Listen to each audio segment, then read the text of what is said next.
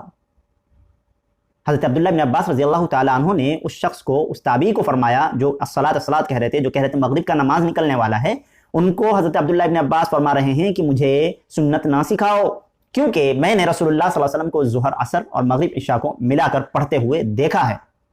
تو عبداللہ بن شقیق رحمۃ اللہ علیہ فرماتے ہیں کہ اس کی تصدیق، مجھے شبہ پیدا ہوا، مجھے شک پیدا ہوا، تو میں نے اس کی تصدیق کے لیے حضرت ابو ہریرہ رضی اللہ تعالیٰ عنہ سے دریافت کیا کہ حضرت عبداللہ ابن عباس رضی اللہ تعالیٰ عنہ عصر کے بعد خطبہ دینا شروع کیا، انہوں نے تقریر کرنی شروع کی، اور مغرب کا وقت نکلنے کو ہے، مغرب کا وقت نکلنے کو ہے، تو جب سوال کیا حضرت عبداللہ ابن عباس کو یاد دلایا رضی اللہ تعالیٰ عنہ کہ مغرب کی نماز کا وقت نکلنے کو ہے، تو حضرت عبداللہ ابن عباس نے فرمایا کہ مجھے سنت نہ سکھاؤ، کیونکہ اللہ کے رسول صلی اللہ علیہ وسلم کو میں نے ظہر اور عصر کو، مغرب اور عشاء کو ایک ساتھ ملا کر پڑھتے ہوئے دیکھا ہے، مدینے کے اندر میں نے ملا کر پڑھتے ہوئے دیکھا ہے۔ تو حضرت ابو ہریرہ رضی اللہ تعالیٰ عنہ نے اس کی تصدیق کی، یعنی عبداللہ ابن عباس رضی اللہ تعالیٰ عنہ واعظ کرنے کے لیے بھی مؤخر کر رہے ہیں نماز کو، یعنی واعظ کرنے کے لیے مؤخر کر رہے ہیں تاکہ لوگوں کو سکھا دے کہ اس طرح سے کرنا جائز ہے، لوگوں کو سکھانے کے لیے ایسا کیا گیا۔ انہوں نے اگر ایسا نہ کرتے تو عبداللہ بن شقیق اور ان جیسے کتنے تابعی بیٹھے ہوئے تو ان کو یہ علم نہ ہو پاتا، اسی لیے صحابہ کرام عملاً اس کام کو کرتے تھے، جیسے کہ جنازے کی نماز میں سورہ فاتحہ جو ہے صحابی زور سے پڑھ رہے ہیں تاکہ لوگوں کو سکھائے، اور وہ کہتے ہیں، صحابی کہتے ہیں، کرنے کے بعد کہتے ہیں کہ تاکہ میں تم لوگوں کو سنت سکھاؤں۔ اس طرح سے بہت ساری روایتیں موجود ہیں۔